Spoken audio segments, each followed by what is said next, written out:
Culpa y odio vengativo, nivel calibrado 30. Introducción. La culpa, tan usada en nuestra sociedad para manipular y castigar, se manifiesta mediante una variedad de expresiones, como el remordimiento, la autorrecriminación, el masoquismo y todos los síntomas del victimismo. La culpa inconsciente produce enfermedad psicosomática, tendencia a sufrir accidentes y conductas suicidas.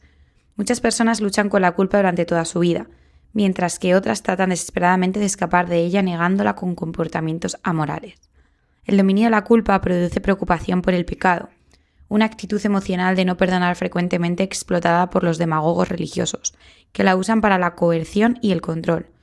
Estos mercaderes del pecado y la salvación, obsesionados con el castigo, probablemente están representando su propia culpa proyectándola en otros. Las subculturas que exhiben la aberración de la autoflagelación a menudo manifiestan otras formas endémicas de crueldad, como la matanza pública y ritual de animales. La culpa provoca furia y matar suele ser su expresión. La pena capital es un ejemplo de cómo matar gratifica a una población iracunda y asolada por la culpa. Aunque nunca se ha demostrado que tenga ningún valor disuasorio o corrector, en cambio satisface la necesidad emocional del justo castigo. A nivel clínico. Ese es el nivel de la culpa seria y la autocondena por ser malo y malvado. Aquí se considera a Dios como castigador y vengativo. La culpa es una conducta prendida con componentes psicológicos importantes. Hay factores que contribuyen procedentes de la sociedad, de los padres y la religión, así como las programaciones negativas de los programas sociales. Por tanto, puede predominar la vergüenza, con el juicio subsiguiente de que uno es indigno, de que no merece amor y de ser un gusano sin valor que es odiado por Dios y no está a la altura de la salvación, y mucho menos del perdón.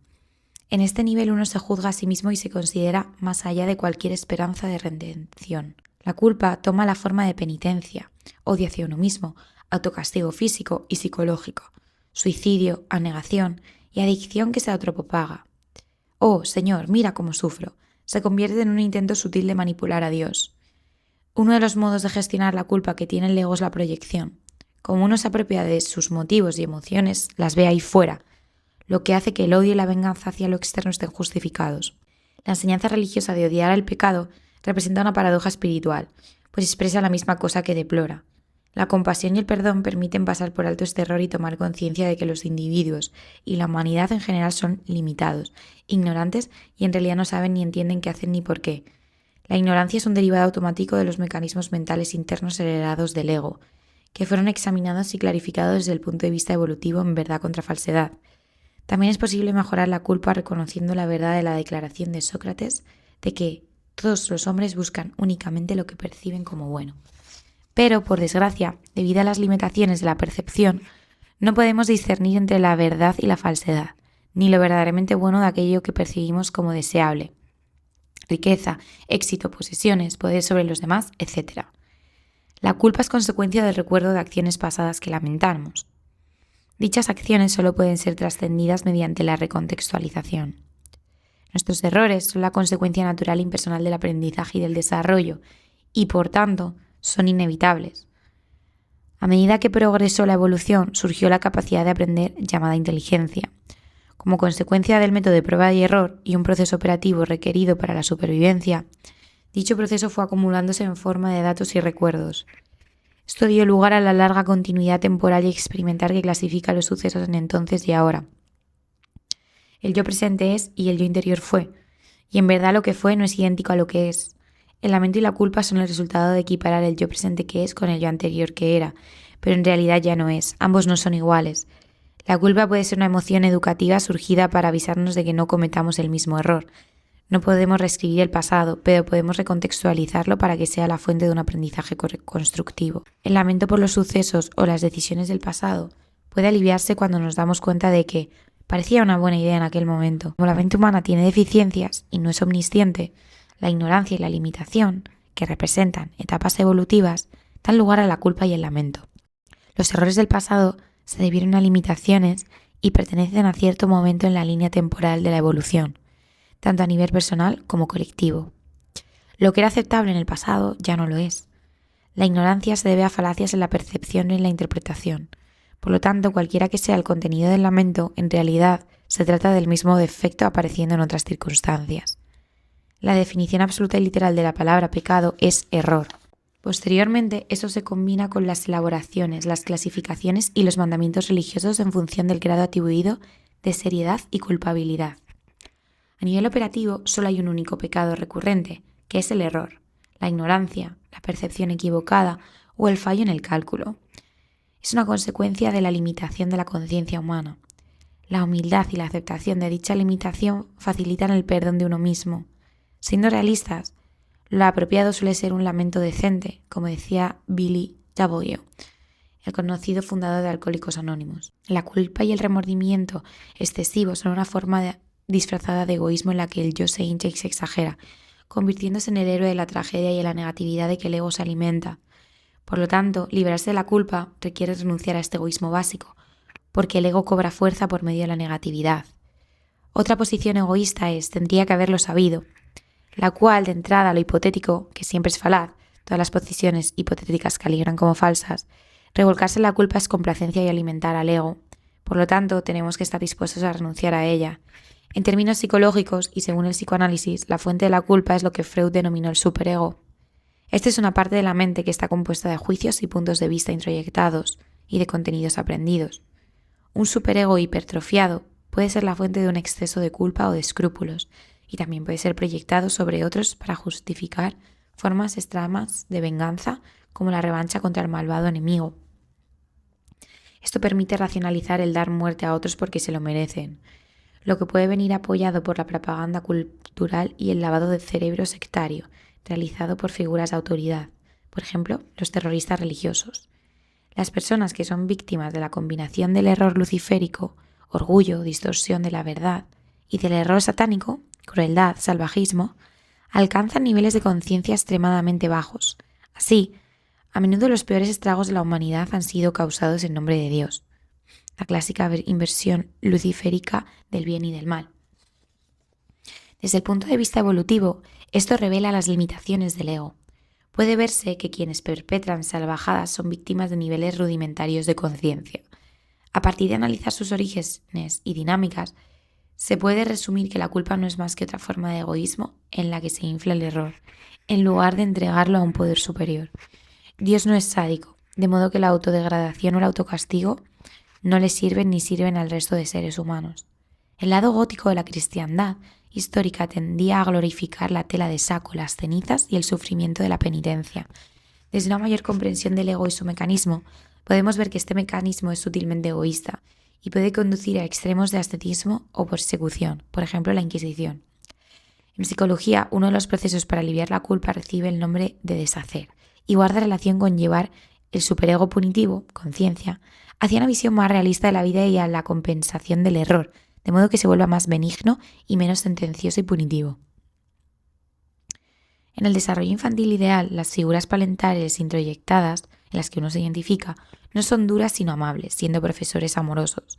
También es posible proyectar externamente el superego punitivo en un posicionamiento político agresivo, crítico y extremo que tiende a propagarse por lo jugoso, que resulta el odio político. Otras expresiones de este error es el modelo agresor-víctima, que tanto prevalece en nuestra sociedad y que puede aplicar a cualquier situación social.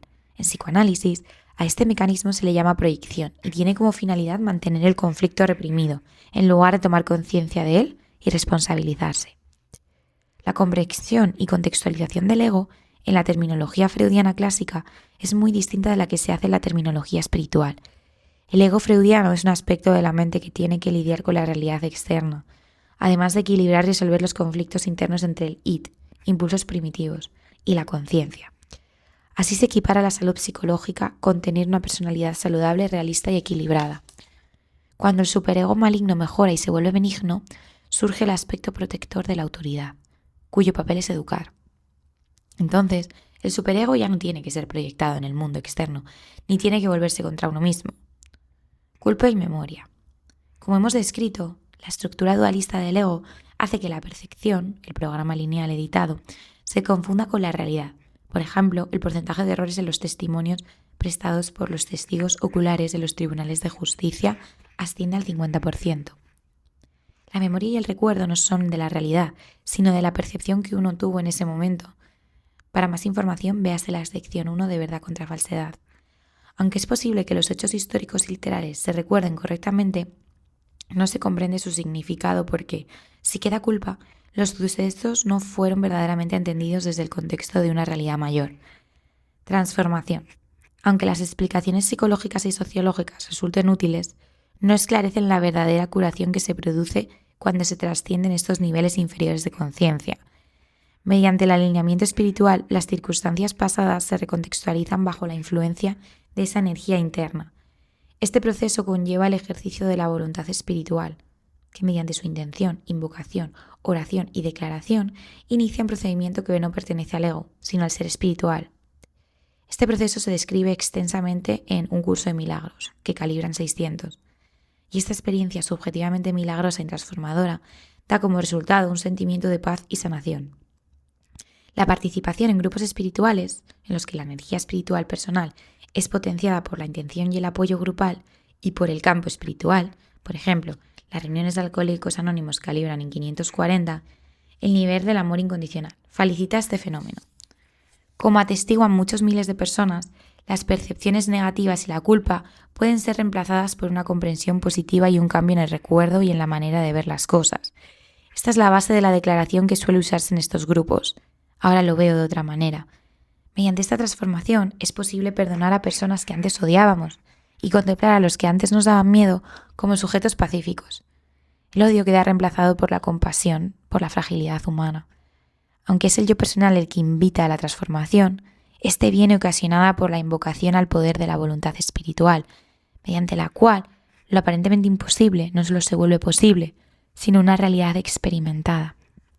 Hasta aquí un breve comentario de mí, y es que a veces la culpa se siente tan punitiva porque hay ese rechazo de amor como si Dios nos estuviera apartando, que es realmente como el más poderoso, el que realmente nos podría quitar el amor, pero ya estamos viendo que no, que eso es algo que a lo mejor se ha tomado en las religiones como forma de poder, como forma de implantar miedo para, pues eso, implantar ellos el poder y la supremacia, pero que el amor nunca se quita, ¿no? Entonces, creo que una gran losa de la culpa es removida si somos conscientes de esto, porque muchas veces nos sentimos culpables porque nos conecta directamente con el rechazo, con el desprecio, con el no somos dignos, con el no somos merecedores, ¿no? Pero es que forma parte de este juego el equivocarse, como ya hemos visto, la prueba y error, y que es también un detector.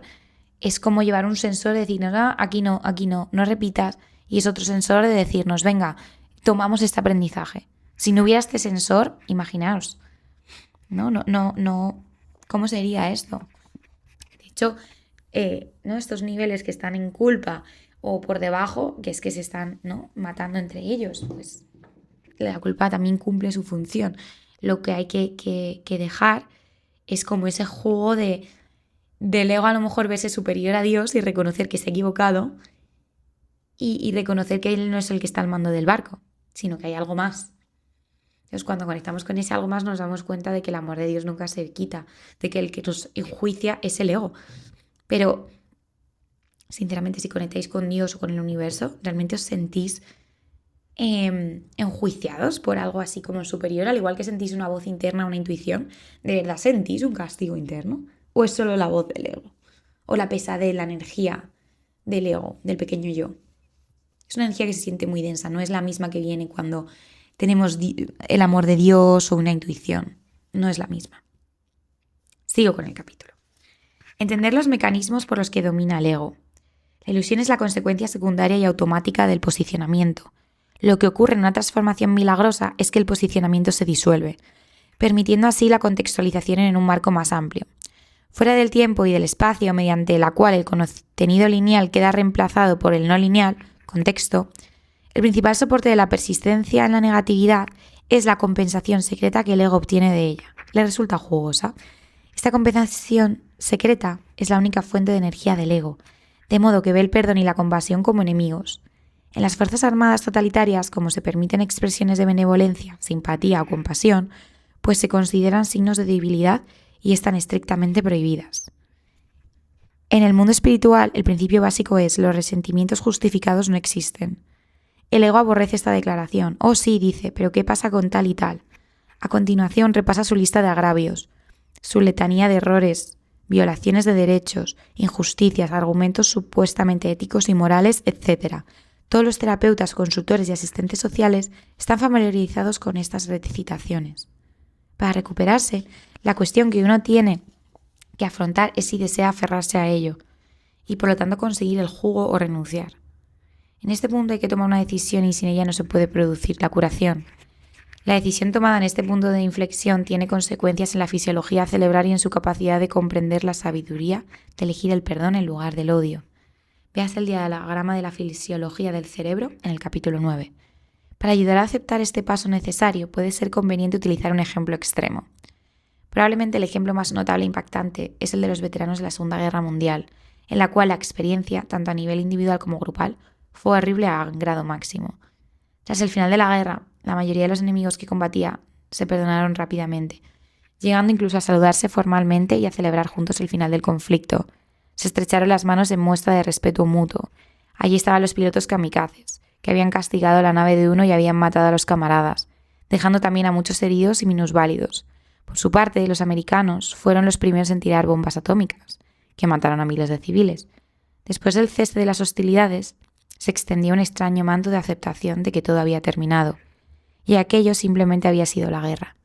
Los antiguos combatientes entablaron amistades y se visitaban periódicamente, acompañados de sus respectivas familias. Hoy en día los supervivientes aún conmemoran juntos las grandes batallas.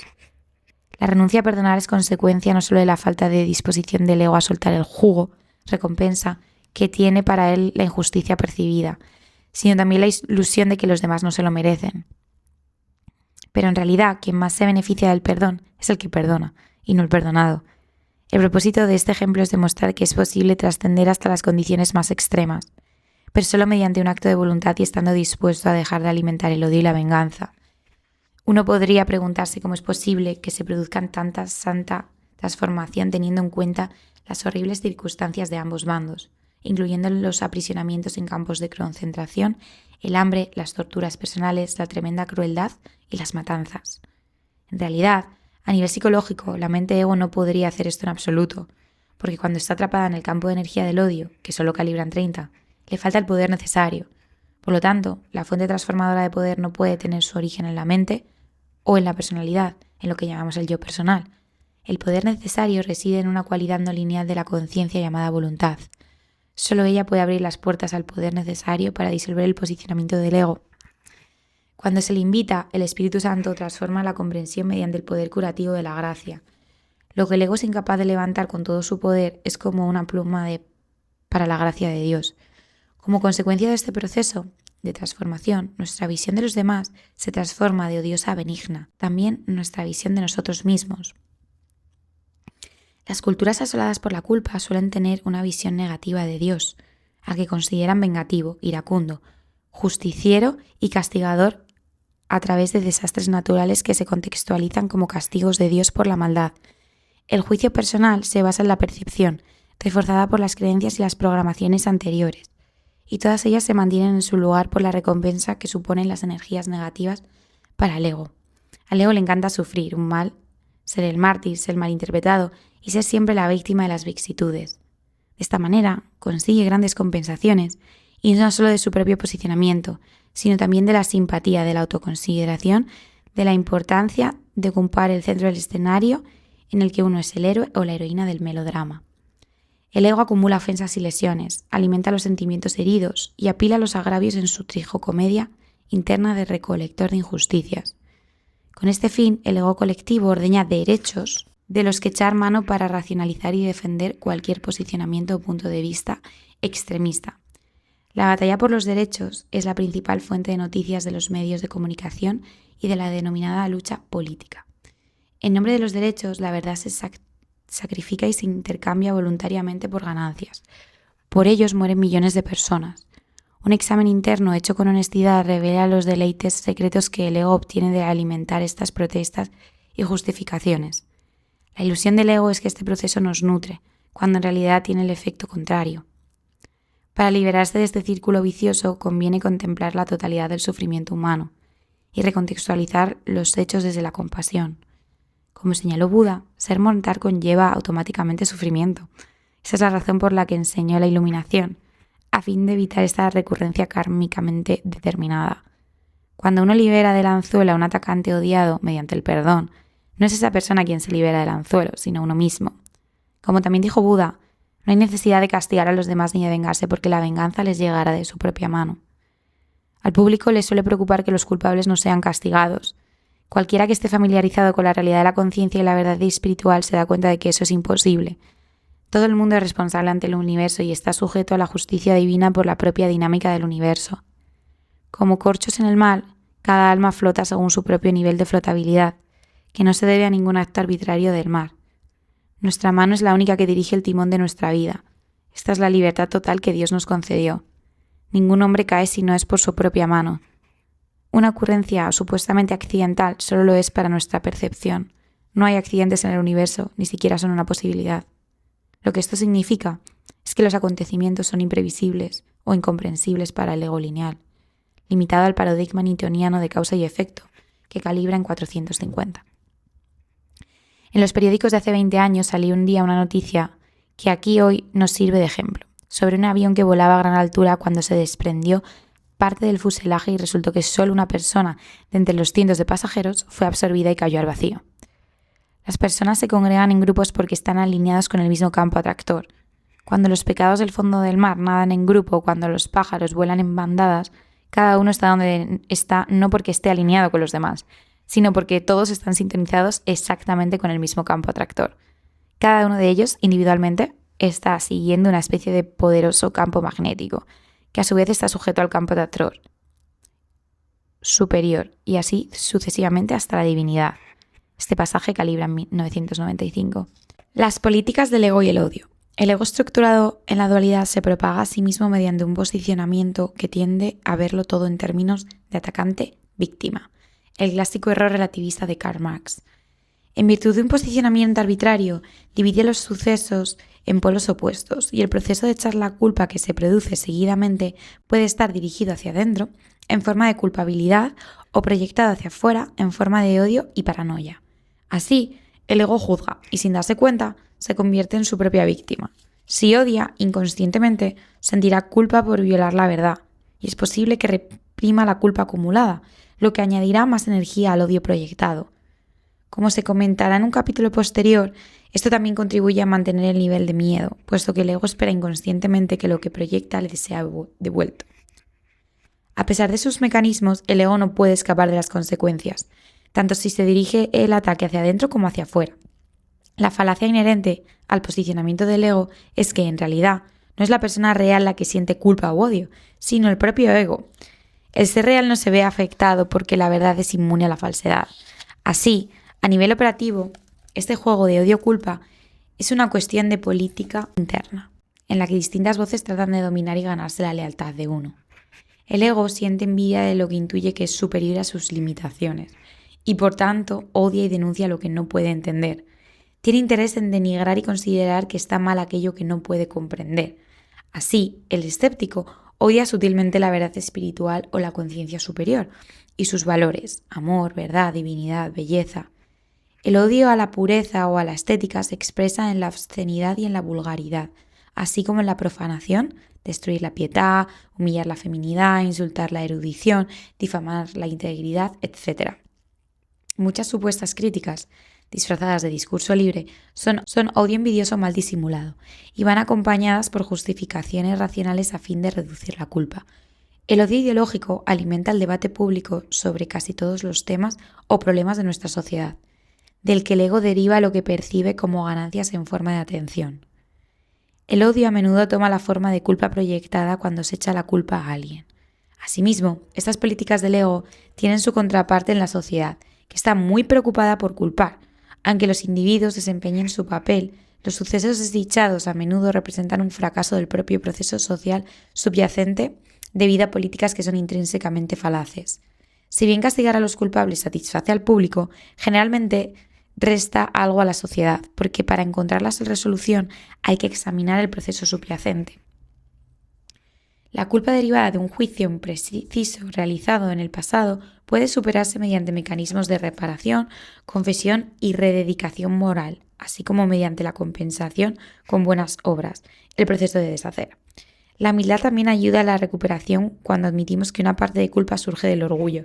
Por ejemplo, no debería haber cometido ese error. La palabra debería es errónea, pues representa algo hipotético.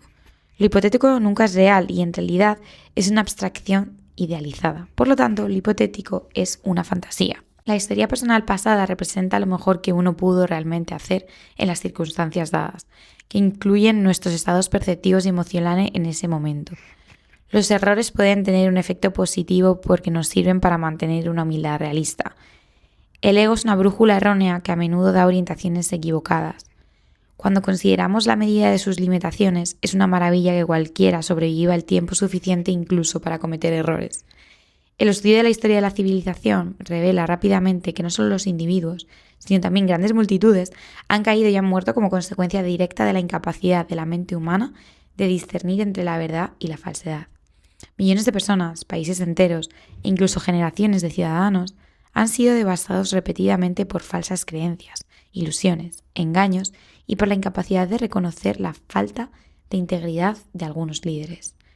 El famoso libro de Mackay, Delirios populares extraordinarios y la locura de las masas, se ha venido reprimiendo de manera constante desde 1841. Debido a que la evolución de la conciencia, tanto individual como colectiva, es progresiva, el pasado parece compararse de manera desfavorable con respecto al presente. Las lecciones pueden aprenderse mediante el despliegue de la experiencia a lo largo del tiempo. Así, hipotéticamente, siempre hay algo más que podría saberse. En realidad, a la edad de 25 años uno no puede disponer de la información con la que cuenta a los 50.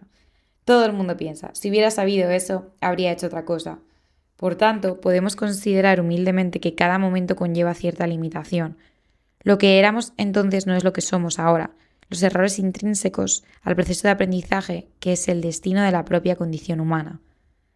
Como la mente tiene una conciencia limitada, lo compensa mediante la sustitución por presuposiciones, una presuposición fundamental. Y por tanto, a nivel operativo, la elección y decisiones se basan en lo que parece ser la mejor opción, tal como indica el aforismo de Sócrates. Nadie hace mal a sabiendas.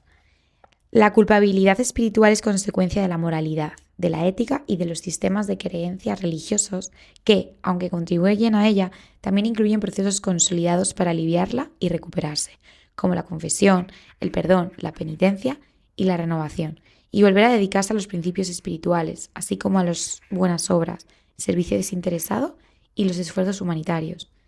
Es posible dar un buen uso a la culpa haciendo que nos motive a cambiar para mejor. Una culpabilidad razonable también prueba que uno tiene conciencia y, por lo tanto, puede ser corregida. El psicópata carece de este rasgo y sigue adelante ciegamente, cometiendo los mismos errores una y otra vez y hundiéndose cada vez más. Por tanto, la persona de orientación espiritual puede sentirse agradecida por contar con unos criterios a observar en su vida que guíen su comportamiento de manera realista. El ideal del ego. Otra estructura del ego psicológico es lo que Freud denominó el ideal del ego, en contraste con el id de los instintos animales reprimidos y el superego o conciencia. Este mecanismo mental consiste en establecer criterios, objetivos y una identidad que están basados en aquello que admiramos, deseamos e idealizamos. El ideal del ego es aquello que uno tiene planeado, en lo que quiere convertirse. Las figuras idealizadas se introyectan como modelos y por lo tanto inspiran y favorecen las ambiciones y la planificación de la vida. El logro de estos ideales aporta una mayor autoestima y satisfacción, pero, alternativamente, fracasar en el intento de vivir estas expectativas también puede producir culpa. Así, las expectativas poco realistas tienen que ser revisadas periódicamente para que no se vuelvan opresivas. Tener un objetivo en mente resulta inspirador y ayuda a conseguirlo, porque lo que tenemos en mente tiende a realizarse. Sin embargo, es un error atacarse a uno mismo con la culpa por no haber alcanzado el ideal.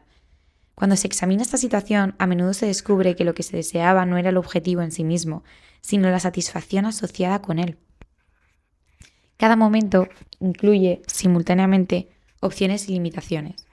Estas son consecuencias de factores kármicos, que se expresan colectivamente como la totalidad de las circunstancias de nuestra situación y de nuestra herencia de vida.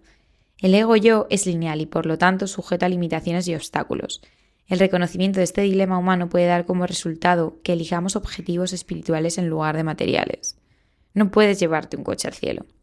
Esto ayuda a recordar la frase bíblica: almacena tesoros en el cielo y no en la tierra. A la larga, simplemente ser bondadoso con los demás y con la totalidad de la vida tiene consecuencias mucho más positivas que el éxito mundano, que es temporal y acaba perdiéndose. Es conveniente reevaluar periódicamente los objetivos y preguntarse si son realmente importantes o solo son consecuencia del egoísmo. El éxito en cualquier empresa es una consecuencia automática del estilo de vida en el que uno da lo mejor de sí, sin buscar ganancias. Para recuperarse de la culpa, la oración y la dedicación a los valores espirituales son extremadamente valiosas, como también lo es darse cuenta compasivamente de que la condición humana es difícil para todos, incluso en el mejor de los casos y a pesar de las apariencias. Los problemas de resolver la culpa o los defectos morales. La culpa es función del superego normal o conciencia y es un mecanismo de restricción para equilibrar los instintos y los impulsos animales de lo que Freud denominó el id, compuesto por instintos reprimidos muy primitivos que incluyen incluso los impulsos de matar. Si bien un exceso de culpa pide corrección, una ausencia total es aún más grave y generalmente es consecuencia de una condición patológica congénita, que conduce a diversas formas de criminalidad y psicopatología. Como se ve en los asesinos en serie, en las personalidades psicopáticas o en política, donde toma la forma de narcisismo mesiánico maligno. En las personas normales existen mecanismos normales de culpa que disuaden del egoísmo, la crueldad o los impulsos predadores. Entre los aspectos útiles de la culpa se incluyen el arrepentimiento, la contención y la autocrítica constructiva, todos ellos componentes de la moral y la ética responsables. Estos aspectos de la conciencia contrarrestan los extremos de egoísmo que exhiben la personalidad de criminales y psicópatas. Sin restricción, los impulsos son muy primitivos de odio, normalmente reprimidos. Quedan sueltos en sociedad, tomando la forma del asesino, del violador, del pedófilo, el asesino en serie y el criminal de masas. Todas estas condiciones calibran un nivel de conciencia aproximadamente 30 o incluso más bajo. Por la extrañeza de las conductas que expresan, se ha dicho de estas personas que están poseídas, por ejemplo, por el mal. Están dominadas por niveles de conciencia que han sido caracterizadas como el bajo astral. A menudo, estos desórdenes pueden diagnosticarse hacia la temprana edad de 3 años por la característica incapacidad de postergar la gratificación, de aprender de la experiencia y de anticipar las consecuencias. Hasta ahora, estos desórdenes han demostrado ser incurables, y su curso clínico es la reincidencia y la criminalidad crónica como estilo de vida. Si el desorden va acompañado por un intelecto adecuado, puede tomar la forma de fraude corporativo o incluso de distorsión patológica de la religión, que seguidamente se usan para camuflar los instintos predadores.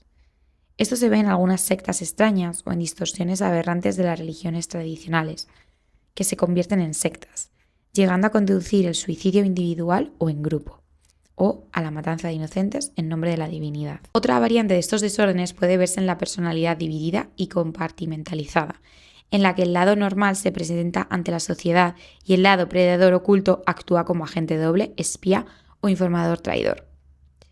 En sus expresiones políticas importantes, el desorden también puede verse como megalomania narcisista mesiánica que, cuando se ve severamente amenazada, pide la muerte de grandes cantidades de compatriotas. Véase Nerón, Hitler, Hussein, Stalin, etc.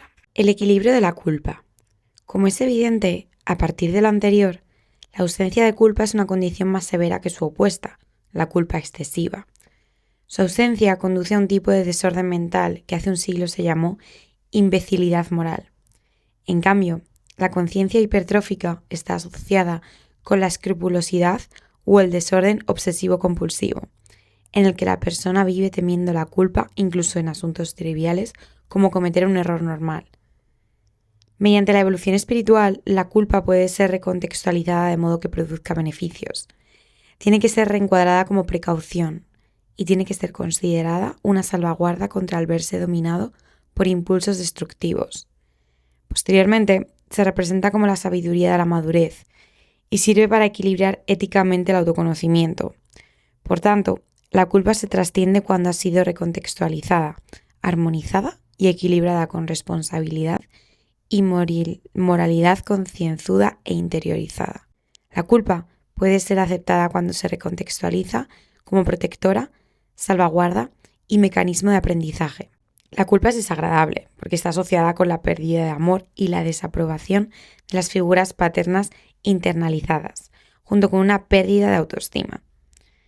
A menudo se usa como herramienta para controlar a otros, instigadores de culpa. También es un símbolo de rechazo, desgracia y pérdida de estatus. En la religión está muy asociada con el pecado y el temor a Dios, que expulsó a Adán y Eva del jardín del Edén, lo que marca los orígenes históricos de ser simplemente humano y, por tanto, proclive al error y a desafiar la autoridad divina. Tras el oportuno examen, este error parece ser una curiosidad infantil descontrolada. La serpiente tuvo éxito al tentar al niño interno curioso, crédulo e ingenuo. Aquí hago también otro breve comentario, y es que este párrafo último que acabo de leer se asemeja mucho a lo de la vergüenza. Ese símbolo de rechazo, desgracia, pérdida de estatus, se puede relacionar con ese destierro, ¿no? Y es que la vergüenza, pues si es uno de los niveles más bajos, es lo que más cercano se experimenta la muerte, pero la culpa también está muy cerquita.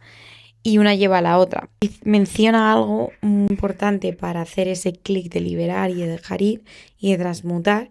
Y es que dice, está asociada con la pérdida de amor y desaprobación de las figuras paternas. Realmente, como casi todo error de percepción, que en este capítulo también se ha hablado, o sea, como cada trauma que es vivir con uno de estos 8 niveles de conciencia inferior mucho tiempo, porque hemos interpretado algo de la realidad pues como traumático, doloroso y nos ha liberado. Y tiene que ver con los padres. La mayor parte de mecanismos de culpa que hemos aprendido cada uno viene de momentos que hemos desagradado a los padres o que no hemos cumplido con sus expectativas, ya sea personales o las expectativas sociales por las que ellos también se rigen. Ese superego, ¿no? que hablaba Freud. Entonces, bueno, cuando lo contaban en el comentario de antes, cuando te das cuenta de que al final hay algo más y que todo esto es un juego para ir aprendiendo, que nada es realmente punitivo ni señalatorio, esa recontextualización de la que habla el doc, te das cuenta que no tiene sentido y que gracias a la culpa tú te salvas de cometer atrocidades, como bien decía, ¿no?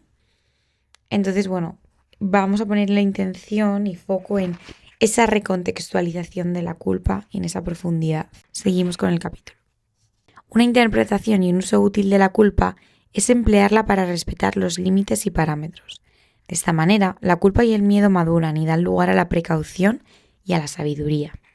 Esto da como resultado el respeto de los preceptos morales y los límites que reemplazan la culpa y acaban siendo rasgos de carácter que fomentan la supervivencia, el éxito y la felicidad. El ego odia a todos los que le hacen sentirse culpable, lo que contribuye al odio inmaduro de todo tipo de autoridad, que seguidamente se percibe como arbitraria y represiva, en lugar de benigna protectora.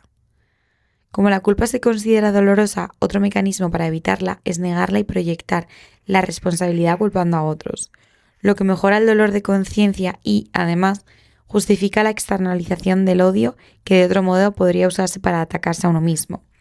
Por tanto, la sociedad está ansiosa por acusar y determinar culpas y buscar incesantemente culpables en los que poder proyectar el odio y la culpa sin sentirse culpable por hacerlo. Por ejemplo, la paradoja de odiar el pecado. Aquí otro breve comentario es que si os ha pasado, os lanzo la pregunta de ¿no habéis llamado a vuestro padre o a vuestra madre después de que os hubiera pasado algo en el trabajo con vuestra pareja o a vuestra mejor amiga, llamarla también, como para que os diera la razón en algo de que inconscientemente a lo mejor sentís que pudisteis haberlo originado vosotros o de que estabais ocultando algo y que justo se ha dado en la conversación y la persona, esa pareja, ese jefe, ese compañero te ha señalado y tú te ha dolido, ¿no? Te has sentido culpada. Entonces llamas a alguien para que te exima de la culpa. Ahí lo dejo. Seguimos con el capítulo. Culpa inconsciente. En las personas normales, desviarse de la verdad y de la honestidad da como resultado una acumulación de culpa que, seguidamente, se reprime debido a su naturaleza desagradable y dolorosa. Así, con el tiempo, se acumula una notable cantidad de culpa, que escapa a la atención o a la conciencia a menos que sea descubierta haciendo periódicos e intrépidos inventarios. Esta es una condición muy común que contribuye a la discordia social y al enfrentamiento. Las carencias morales éticas a menudo son excusadas mediante la racionalización, pero la mente inconsciente no se deja llevar por este engaño y sabe de manera innata cuándo le están mintiendo, tanto si lo hace uno mismo como los demás. Una fuente habitual de culpa social surge de la actual tendencia a politizar todos los aspectos de la sociedad, lo que después exige justificaciones racionales. Esto lleva a distorsionar las evidencias que debilitarían nuestro posicionamiento. Un ejemplo de ello son los argumentos en contra de hacer cualquier referencia en público a la religión o a la divinidad. Quienes argumentan en contra citan la frase de la Constitución: no se hagan leyes con respecto al establecimiento de una religión. Pero la frase no acaba ahí, pues continúa diciendo: ni se prohíba el libre ejercicio de la misma. La Constitución es deísta pero no teísta, y esta es una diferencia muy importante.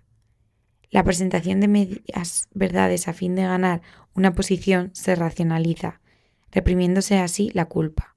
Los ejemplos abundan en torno a la oposición a los programas sociales, cuyos oponentes dejan de informar intencionalmente de que dichos programas son estrictamente voluntarios. Esta actitud también está presente en el apoyo de los derechos de los agresores que ignora los derechos de las víctimas. La acumulación de culpa social acaba en una proyección abierta de acusaciones y vilipendios, que seguidamente requieren nuevas justificaciones, reforzadas por nuevas distorsiones sutiles y una retórica elaborada. La culpa y el odio mejoran mediante la aceptación de las limitaciones del ego-mente, con su estructura intrínseca y sus defectos operativos. Resulta triste ver a personas generando odio, destruyendo sus propias vidas y las de otros. El odio no aporta ningún beneficio.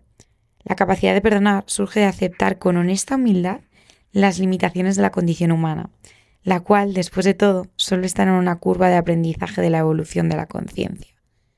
Únicamente, en los últimos 20 años, la conciencia general de la humanidad ha superado el nivel de verdad de 200, y el 78% de la población mundial aún calibra por debajo de los 200, el 49% en Estados Unidos. La culpa y el proceso de evolución espiritual. Los aspirantes espirituales a menudo preguntan por dónde empezar el trabajo interno y cómo proceder. En primer lugar, generalmente hay un periodo de adquisición de conocimientos espirituales mediante el estudio, la visita a grupos espirituales o la asistencia a conferencias, encuentros o retiros. Después, uno comienza a enfocarse en el viaje interno de autoexploración, en el cual, para que resulte exitoso, debería tener una dirección general, en lugar de arrancar y detenerse esporádicamente, lo que a menudo lleva al desánimo y hace que se abandone el proyecto. Muy importante. Antes de hacer un inventario molar interno, es esencial conocer la propia conciencia y cómo opera. Es importante que se vuelva benigna y que sea utilizada constructivamente, porque si no se recontextualiza, acaba autoculpándose, incrementando la culpa, la vergüenza o la pérdida de autoestima. Debe verse claramente que todos estos defectos son inherentes a la propia estructura del ego, que es ingenuo e incapaz de discernir entre la esencia y la apariencia. En realidad no tiene la capacidad de distinguir entre la verdad y la mentira, con respecto al mundo ni con respecto al yo personal. Lo mejor es hablar a la propia conciencia interna y hacer que se convierta en un aliado y profesor útil, en lugar de en un autoagresor sádico. Es importante vincular decididamente su propósito a fines educativos. Uno debe tomar la decisión de que una conciencia madura es una herramienta y una guía útil con la que uno está de acuerdo por propia elección. Mediante el ejercicio de la voluntad, a la conciencia se le puede prohibir que se convierta en otro atacante autoindulgente, revolcando con la culpa y, paradójicamente, egoísta. Es bueno ser consciente de que vestirse con tela de saco y cubrirse de cenizas en señal de penitencia puede resultar melodramático, pero es inútil para el mundo, para la integridad espiritual, y en realidad esconde una actitud autoindulgente. Es posible reemplazar la culpa por un lamento decente de las limitaciones humanas que hemos heredado, sabiendo que la perfección es una idealización carente de realismo. La aceptación de la limitación restringe la culpa y a su vez es una consecuencia positiva de la humildad. Por lo tanto, la culpa puede ser rechazada como otra forma más de autoindulgencia. Ser honesto con uno mismo requiere coraje, humildad, paciencia y compasión por los aspectos inmaduros de la conciencia, la cual, después de todo, surgió originalmente como un producto de la infancia. Por lo tanto, tiene la tendencia a exagerar o, alternativamente, a ser descartada si se interpone ante un impulso. Nuestra tarea consiste en reconocer honestamente los defectos internos o las faltas de nuestro carácter sin producir ataques de culpa caracterizados por el autoodio, la ira o el resentimiento hacia uno mismo o a los demás. La mente ego está formada por una serie de comportamientos aprendidos y el objetivo último es trascender su programación y funcionamiento mediante el poder de la irradiación del ser, que recontextualiza la vida de manera benigna. La presencia del ser se experimenta como compasión por la totalidad de la vida, en todas sus expresiones, incluyendo su evolución como nuestro propio yo personal. Así, el perdón reemplaza a la condena, lo que es un signo de que ahora es seguro ahondar en un inventario interno, serio, sin someterse a una tensión indebida. El proceso anterior representa la sabiduría colectiva de los grupos de recuperación de los 12 pasos, que han tenido un éxito enorme, y también de otros. Asimismo, representa la prisma básica que sigue en los análisis profundos, como el psicoanálisis, donde la regla fundamental consiste en aproximarse siempre a la exploración de los conflictos intrapsíquicos, en primer lugar, desde el superego.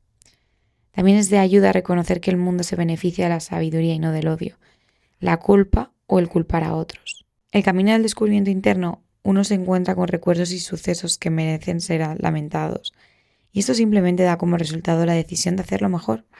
Otra herramienta muy útil en el trabajo espiritual y terapéutico es un sentido del humor que contrarreste los peores aspectos de este teatro mundano del absurdo, con sus indignantes pedradas y flechas. El humor es consecuencia de ver más allá de las ilusiones de la paradoja. Mientras que los grandes maestros enseñaron que el defecto básico del ser humano es la ignorancia, resulta más útil ver que la limitación humana es la ingenuidad, a la que hemos de considerar fundamentalmente como un defecto. Con la preparación adecuada, trabajo interno y honestidad rigurosa, podemos asumirla sin caer en la vergüenza, la desesperación, la desesperanza, la autocondena, la depresión o la pérdida de autoestima. Como dijo el ladrón cuando le pillaron con las manos en la masa, bueno, nadie es perfecto. Si bien las religiones del mundo proponen periodos formales de penitencia y autoexamen, estos tienden a volverse compartimentados y a considerarse desagradables y sobrios. El resultado del trabajo espiritual maduro es el crecimiento y la educación gratificante, que conducen a una mayor alegría y felicidad. La penitencia tiende a ser episódica. El crecimiento espiritual es permanente. Teología y culpa. La humanidad es una especie que evoluciona progresivamente, cuyos orígenes fueron muy primitivos e ignorantes de la realidad.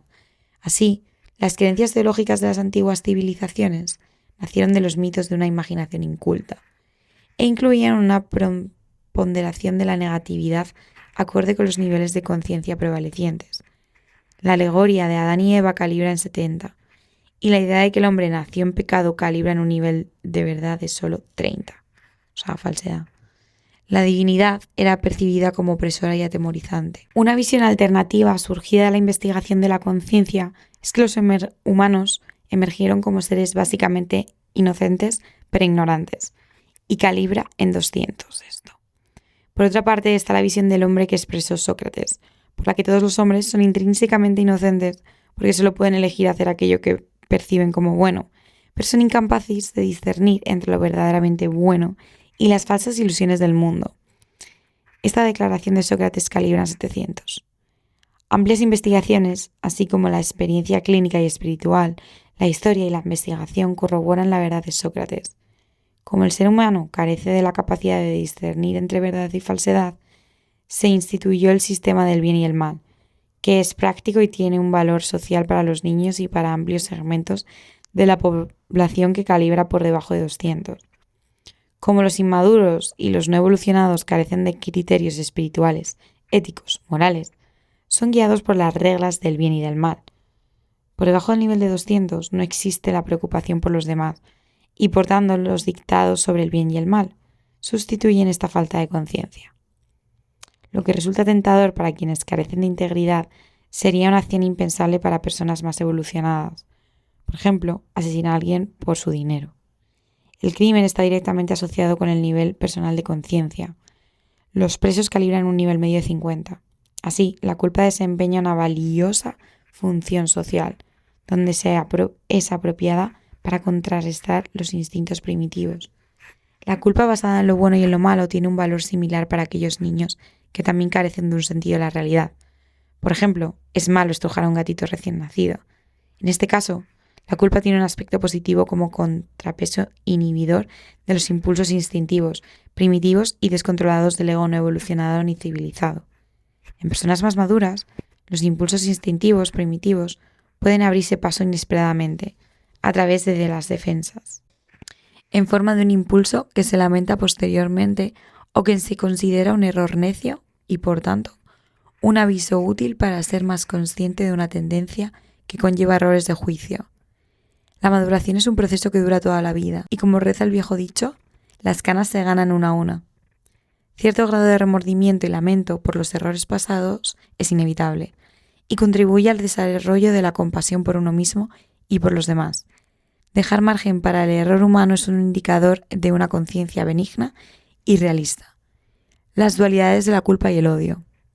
Como las consecuencias para uno mismo y para los demás pueden ser amplias, es necesario prestar atención con seriedad a la culpa y el odio, tanto si están dirigidos hacia adentro como hacia afuera.